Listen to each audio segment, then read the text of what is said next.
It's a small miracle, and the details you provided is just about all that is known.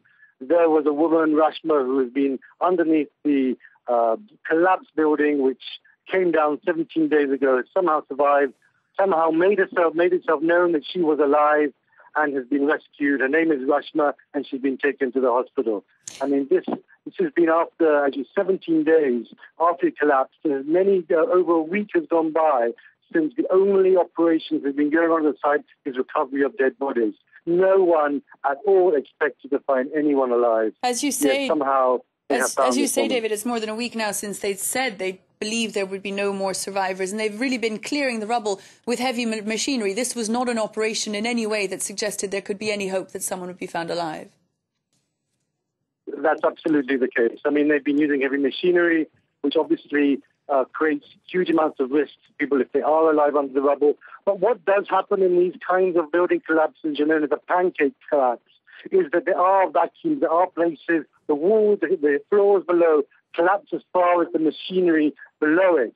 So it does provide spaces for people to survive.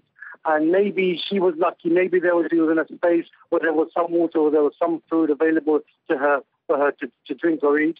None of that is known at the moment, but one must imagine something like that has happened, that she was lucky enough to be found in a space where she was not crushed by the floors above her and there was some kind of nutrition available to her. Now, apparently at the scene there were shouts of delight from the crowd gathered round as the rescuers managed to pull her out. Of course, the tragedy is that this has been an operation destined to, aimed now at retrieving bodies. More than 1,000 retrieved. No one had anticipated that the death toll would rise quite so high when this all happened.